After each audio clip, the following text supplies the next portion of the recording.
And welcome to this special conversation that we are having about the budget. Well, it seems to be a budget which is very focused in terms of fiscal prudence with a push on capex.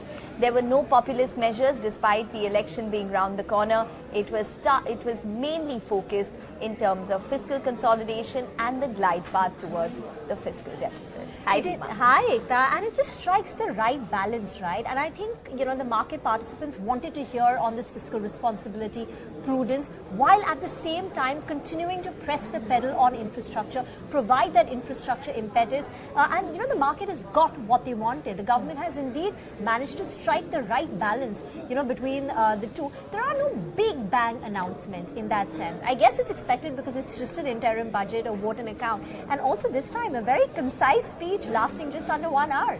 Yes, absolutely. Around only 57 minutes. I think it's been the shortest which she has given as a finance minister, that is Nirmala Sitharaman. But just to give you some numbers in terms of the fiscal deficit, like we mentioned, the market really appreciated the fact that the government has stuck to the fiscal consolidation path, and economic stability is probably the focus of the agenda going forward. No populist measures announced. Fiscal deficit at 5.8% for FY24 versus estimates of 5.9%. Fiscal deficit at 5.1% is estimated for FY25, and they aim to get below 4.5% by FY26. But what about infra? Well, that was the key takeaway, right, on fiscal. The second one is on the capex spend, the infrastructure spending.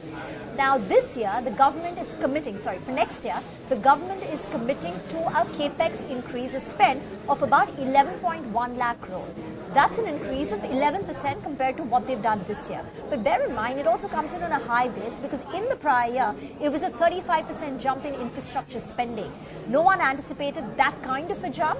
So 11% is welcomed by the market, though many on the street believed were hoping for perhaps a number closer to 20%, but 10% was the realistic estimate. Now, when you go down deeper into the infrastructure spending, there is an focus on rural housing. The government has said there is an additional plan to build 2 crore more houses over the next 5 years.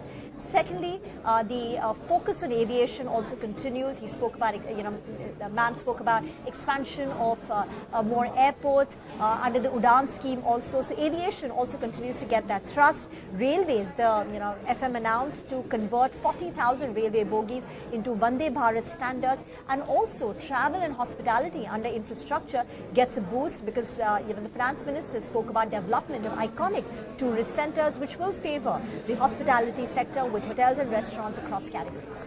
Okay, well, yes, that's on infrastructure. I just want to point out one thing on healthcare, because there was a lot of focus ahead of the budget that maybe there could be a push towards Ayushman Bharat, a lot towards healthcare. That didn't really come through, but there were certain important announcements from a larger perspective. One was encouragement of cervical cancer vaccine to boost healthcare infrastructure for girls in the age group of 9 to 14 years. Just want to point out that there was a recent study in the American Cancer Society which indicated that the latest statistics with the vaccination show that there has been a huge fall in terms of cervical cancer cases for those who have taken the vaccine. So that is important to note, whether there is a push that comes towards that. Ayushman Bharat, the scheme is going to be extended towards ASHA workers as well as the Anganwadi workers as well as helpers. So that would be important. And the government is looking to set up more medical colleges, so maybe that will boost the number of people who would be working in the sector as well. Remember, medical tourism is picking up in a big way when it comes to India, and hence the number of people required for that would be important as well. She also made that reference towards childcare, maternal benefits to ensure that women are empowered to join the workforce and to provide that adequate support. While no big measures were announced, particularly directed towards it, but it did find mention, when it comes to, childcare and maternal benefits. On the taxation front, there were absolutely no changes on corporate or even on the personal tax. So no changes. I think one place of disappointment would be that the budget was silent on welfare schemes. Considering we're entering into the election year, maybe the market was hoping for some tax sort, maybe some measures which would boost consumer spending, give money actually in the hands of people in some way, which will boost consumers. So in that sense, there was a little bit of a disappointment. But when you look at the market reaction, I think the biggest reaction is coming in on banks, particularly PSU banks. Yes, absolutely. The PSU banks have rallied. We have the 10-year bond yields also which have softened. So maybe the hope is that there could be a faster rate cut which could take place in the Indian markets now. But the larger vision for the entire budget was, yes, fiscal consolidation, and the government is now fully aligned to their 2047 vision, which stands for GDP, which is basically governance, development and performance on the principle of reform, perform and transform.